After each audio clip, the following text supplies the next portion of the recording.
चलिए, तो सबसे पहले अगर हम बात करते हैं तो हम बोलेंगे यहाँ पे दो फेजेस है, ठीक है, दो यहाँ पे स्ट्रक्चर है। इस बार नीट का भी क्वेश्चन था, तो हम लोग इन दोनों को देखते हैं और एक बार पढ़ते हैं कि क्या चीजें हैं जो कि यहाँ पे पूछी जाती है। सबसे पहले अगर हम बात करेंगे ग्राफ्स के बारे में, तो दो तरह की ग्राफ्स होती है, एक होता है एक्सपोनेंशियल ग्राफ या एस शेप ग्राफ कहते हैं इसे, और ये है जे शेप ग्राफ, या फिर हम इसको बोल सकते हैं कि ये होता है इलॉजिस्टिक ग्राफ, यानी कि इसका कोई लॉजिक नहीं होता है, ठीक है, जिसका कोई लॉजिक नहीं होता है, ये इलॉजिकल ग्राफ होता है, ठीक है, जबकि ये लॉजिस्टिक ग्राफ होता है।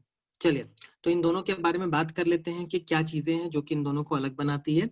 मैंने ग्राफ बनाया है तो इसके दोनों यूनिट के साइड को बोला गया है, एक पॉपुलेशन और एक टाइम है। एक साइड पॉपुलेशन, दूसरी साइड टाइम है। जहाँ पे के जो है वो कैरिंग कैपेसिटी है, मतलब ये लास्ट लिमिट है जिसके अंदर अंदर आपको रहना है, उसके बियॉन्ड गए तो फिर पूरी की पूरी स्पीसीज बहुत हद तक डिस्ट्रॉय हो जाएगी। थोड़े बहुत बच सकते हैं तो बच जाएंगे, बाकी मैक्सिमम लोग मारे जाएंगे। तो यही चीज यहाँ पे लिखी गई है। नंबर 1 क्या है? इनिशियल फेज जब वो 0 से स्टार्ट करते हैं, पहले दो होते हैं लैग फेज। क्या होता है? पहले दो होते हैं लैग फेज। लैग फेज का मतलब होता है ये वो वैसा पॉइंट होता है जहां पे पॉपुलेशन डेंसिटी काफी कम होती है। वहीं पे लॉग फेज या एक्सपोनेंशियल फेज वो होता है जब कोई भी स्पीसीज अपने नंबर को बहुत ज्यादा रैपिडली बढ़ाती है, लेकिन अगर वो प्रूडेंट हुआ, यानी कि वो समझदार हुआ, इकोलॉजिकल वर्ड प्रूडेंट, अगर वो समझदार हुआ तो अपने नंबर को एक लिमिट के जाने के बाद कम कर लेगा, और इसी हम लोग कहेंगे कि ये कैरिंग कैपेसिटी के अंदर अंदर ही रह गया, इसलिए बचा रह जाएगा और वो पैरेलल इनफाइनाइट तक स्टेशनरी फेज में जाएगा। जैसे आप देख रहे हो कि वर्ल्ड का पॉपुलेशन बढ़ता जा रहा है, बढ़ता जा रहा है, बढ़ता जा रहा है, ये एक लिमिट तक ही बढ़ना पॉसिबल है। अगर उसके बियॉन्ड गए ना तो सब के सब मारे जा सकते हैं। तो इसीलिए हर चीज का एक कैरिंग कैपेसिटी होती है। किसी जंगल का, किसी इकोसिस्टम का एक कैरिंग कैपेसिटी होता है, उसके बियॉन्ड अगर गए ना तो कुछ नहीं हो सकता, सबके सब मारे जाएंगे। वही चीज ये बता रहा है। इंपॉर्टेंट है लैग फेज, और लैग फेज को ध्यान में रखना। लैग फेज दो जगह पे है, यहाँ पे इनिशियली लैग है और यहाँ पे लैग है। क्यों है? क्योंकि यहाँ पे पॉपुलेशन डेंसिटी को कम किया जाता है जो भी वहां के पॉपुलेशन रहते हैं उसके अकॉर्डिंग, ठीक है।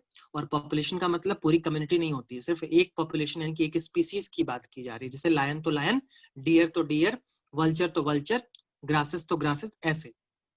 वहीं पे अगर हम बात करेंगे जे शेप कर्व की, तो यहाँ पे क्या है कि पॉपुलेशन टाइम, कैरिंग कैपेसिटी ये रहा, पॉजिटिव एक्सेलरेशन से ये लोग बढ़े बढ़े बढ़े बढ़े बढ़े, इतना ज्यादा बढ़ गए कि कैरिंग कैपेसिटी पे रुकना भूल गए और इसको क्रॉस कर गए। जैसे ही कैरिंग कैपेसिटी को क्रॉस करते हैं वैसे ही क्या होता है, सब के सब मारे जाते हैं। उसमें से कुछ जो है बच जाएंगे, थोड़े बहुत बच जाएंगे, जिसकी वजह से वो स्पीसीज लॉस नहीं होगी इस दुनिया से, लेकिन वो भी जैसे तैसे ही बचते हैं, उनका भी नंबर बहुत कम ही रह जाता है। अब प्रैक्टिकल एग्जांपल बोलूं तो इस ग्राफ के तो भरे पड़े हैं, जो भी हमारे सामने दिख रहे हैं टॉप कंज्यूमर, सब इसी को फॉलो करते हैं। वहीं पर अगर मैं इंसेक्टा की बात करता हूँ या फिर किसी आइलैंड में पर्टिकुलर कुछ ऑर्गेनिजम्स की बात करता हूँ, तो वो क्या करते हैं, जैसे उनको फूड मिलता है, उनके ऊपर का कंट्रोलर नहीं होता है, तो वो बहुत तेजी से अपना नंबर बढ़ाते हैं। जैसे इकॉर्निया क्रैसिपिस भी इंडिया में, जैसे बहुत से लोग कंट्रोलर ना होने की वजह से अपना नंबर बहुत तेजी से बढ़ाते हैं और कैरिंग कैपेसिटी के बियॉन्ड चले जाते हैं, और सबको प्रॉब्लम में डालते हैं और खुद भी प्रॉब्लम में फंस जाते हैं, और अल्टीमेटली सबके सब मारे जाते हैं। इकॉर्निया क्रैसिपिस आज इंडिया में ढूंढने जाओगे तो नहीं मिलेगा। क्यों नहीं मिलेगा? अगर वो भी सिंपल तरीके से ग्रो हो रहे होते तो बहुत सारे एक्सोटिक प्लांट है जो कि इंडिया में ग्रो कर रहे हैं, तो वो भी आराम से ग्रो करते। इवन जो पोटैटो है जिसको आप हर दिन सब्जी के फॉर्म में खाते हो, वो भी पेरू से आया है, वो भी पेरू से आया है, वो भी इंडियन नहीं है, लेकिन फिर भी आप उसको खा रहे हो आराम से। क्यों? क्योंकि उसने इस ग्राफ को फॉलो किया है, इस ग्राफ को नहीं फॉलो किया है, नहीं तो वो भी एक वीट की तरह काउंट होता। Prickly pair cactus in Australia, वो भी इसी ग्राफ को फॉलो करता है, मतलब बिना किसी लॉजिक का बढ़ते ही जाता है, और अल्टीमेटली उसको डिस्ट्रॉय करने के लिए कंट्रोलर को मंगाया गया और अल्टीमेटली उन्होंने डिस्ट्रॉय किया। तो